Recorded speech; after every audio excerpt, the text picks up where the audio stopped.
Dos temas. El primero, cuestiones en la metodología sobre la medición del desempleo. Y esto es porque aparentemente tenemos menos desempleo que en cualquier país central europeo, ¿no? Según lo que se ha dicho digamos, en el último dato oficial. Y por otra parte, una pregunta que muchos se habrán hecho y hasta el momento no obtuvieron respuesta, ¿no?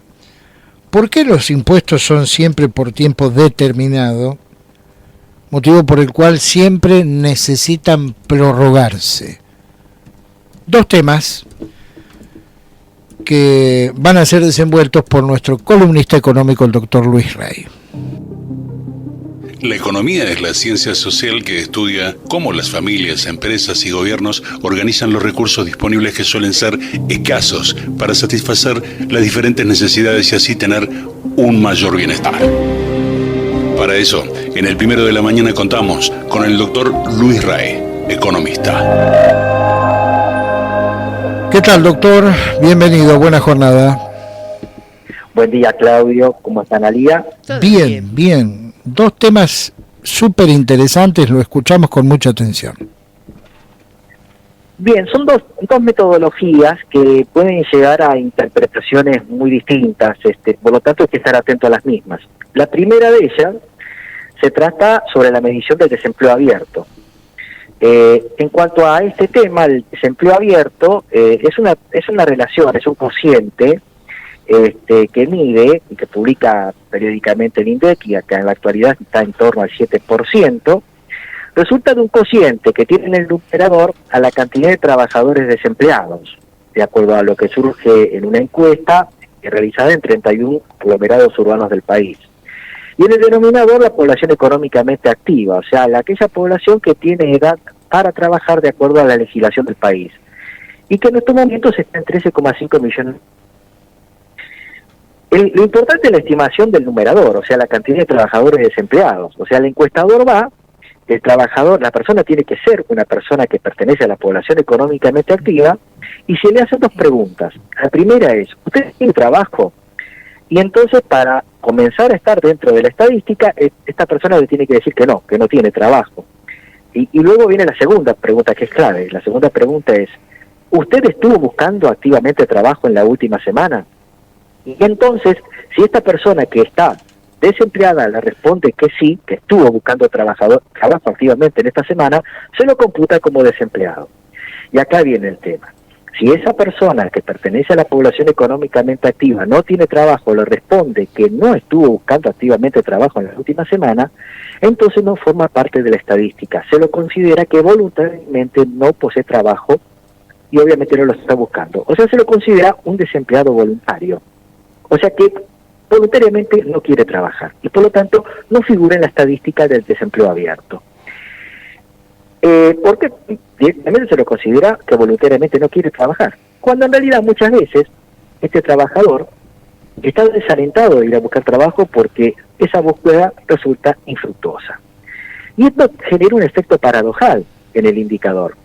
Cuando tenemos una economía con una recesión severa y prolongada en el tiempo, la tasa de desempleo abierto tiende a bajar por efecto del trabajador desalentado. O sea, no trabaja y no va a buscar trabajo porque sabe que no lo va a conseguir. Entonces la tasa de desempleo baja cuando la recesión es severa y prolongada.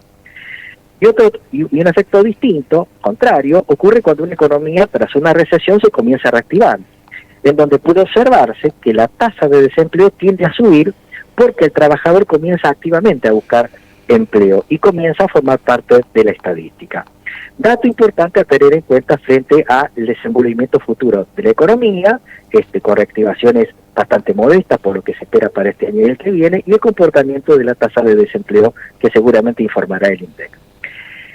Dando vuelta a la página, y como decía recién Claudio, seguramente se ha escuchado hablar de una famosa frase que más o menos dice que los impuestos se establecen por un tiempo determinado, sin embargo, llegan para quedarse. Y esto, hay que reconocerlo, es realmente así, pero no por culpa del legislador que los establece, sino por el sistema rentístico que nos legó Alberdi en la Constitución de 1853 y que sigue vigente.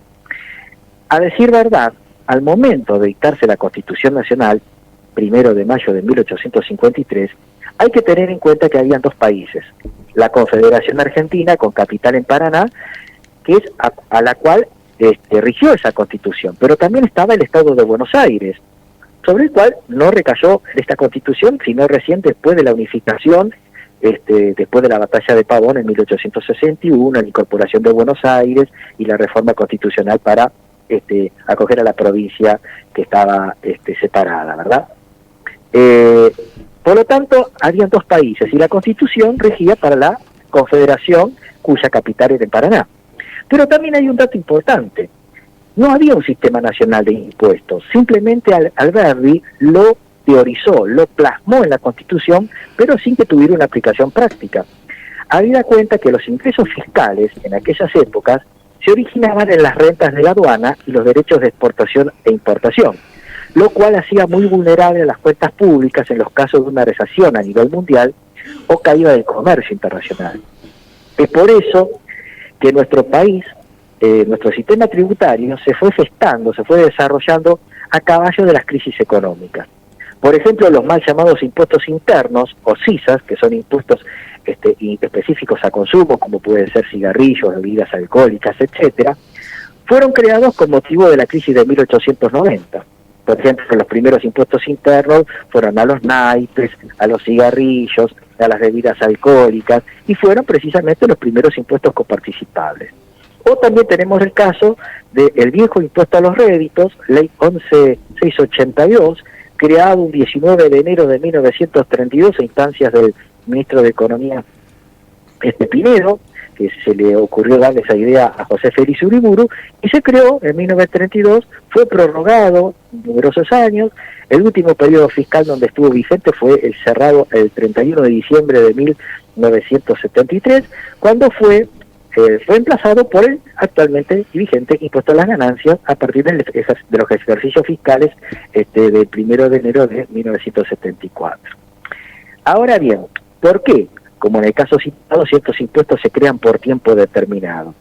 Y la respuesta la tenemos en el artículo 75, inciso 2 de la Constitución Nacional, cuando dice que en materia de impuestos indirectos, o sea, aquellos que recaen sobre operaciones con bienes o servicios y no tienen en cuenta la capacidad contributiva del contribuyente, por eso también son llamados impuestos objetivos, existe concurrencia de fuente entre la nación y las provincias para gravarlos, tal como ocurre en el caso del IVA, que es un impuesto nacional, y el impuesto sobre los ingresos brutos, que es un impuesto provincial. Y aquí la madre del borrego. En materia de impuestos directos, o sea, aquellos que recaen sobre determinadas personas en virtud de su capacidad contributiva o de pago, medida esta en términos de su patrimonio y o ingreso, por eso también son llamados impuestos subjetivos, la potestad tributaria recae sobre las provincias. Sin embargo, y aquí el tema, el inciso 2 del artículo 75 de la Constitución Nacional dice que la nación puede establecer impuestos directos por tiempo determinado, proporcionalmente iguales en todo el territorio de la nación, siempre que la defensa, seguridad común y bien general del Estado lo exijan. Las contribuciones previstas en este inciso, con excepción de la parte o el total de las que tengan la asignación específica, son coparticipables, y cierro la cita. Y por ejemplo, estos impuestos son impuestos a las ganancias, impuestos sobre los bienes personales, al capital de las cooperativas y el impuesto sobre los créditos y débitos en cuentas bancarias y otras operatorias, más llamado impuesto al cheque. Que dicho sea de paso, este último impuesto ya no es propiamente un impuesto porque no se destina a rentas generales, sino va directamente todo al ANSES en su totalidad conforme al artículo 3 de la ley 25.413. Estas gabelas representan casi un tercio de la recaudación y parece hasta ingenuo pensar en su no prórroga, sobre todo en estos momentos. Con respecto al monotributo, esta prórroga que se está gestionando en el Senado, propiamente no es un impuesto porque carece de la parte técnica de un impuesto, no hay sujeto, no hay base imponible, sino que es un régimen general de impuestos para pequeños contribuyentes, para que abonen en una sola cuota el impuesto a las ganancias, el IVA y seguridad social. Por lo tanto, su no prórroga implicaría que todos los monotributistas tendrían a inscribirse al impuesto a las ganancias, IVA y autónomo, lo cual sería un gran engorro su no prórroga. En conclusión, Claudio, por las razones desarrolladas, ciertos impuestos, los directos específicamente, se establecen por tiempo determinado y cada tanto hay que prorrogarlos. Y esto no es por culpa de la inconsecuencia del legislador, sino por el sistema rentístico heredado de Alberdi y la construcción del sistema tributario que se fue diseñando con posterioridad a la sanción de la Constitución Nacional. Muy bien, una sola consulta, volviendo al tema de las mediciones por tema de desempleo. ¿Esto quiere decir que desde el Ministerio de Trabajo las estadísticas son truchas? No, es una metodología estándar que rige en cualquier lugar del mundo, pero tiene estos efectos paradojales. O sea, la medición es estándar. Pero no nos da, digamos, el dato más certero. No, porque hay un desfasaje. El desfasaje es respecto a qué pasa con ese trabajador que está desalentado, no entra en la estadística. Sí. Pero es un defecto que se observa en cualquier medición de desempleo abierto que se realiza en cualquier lugar. Si formase parte de la estadística, el desempleo sería más alto. Sí, porque tenemos el tema de el desempleo negro, que está oculto en la estadística también, el efecto de los planes sociales también disfrazan la tasa de desempleo, y también en cierta manera el empleo público también disfraza una tasa de desempleo. ¿Se sigue contemplando el plan social como un empleo? Claro, efectivamente. O sea, cuando usted establece como subsidio a la falta de empleo, el empleo público, planes sociales o una economía que está masivamente en negro, eso tiende a disimular la tasa de desempleo abierto, que es la que figura formalmente en las estadísticas. Muy bien. Por eso a este indicador hay que tomarlo con mucho cuidado y con pinzas, ¿no? Doctor Luis Rey, nos reencontramos. Muchas gracias como siempre. Un gran abrazo. Hasta luego. Gracias.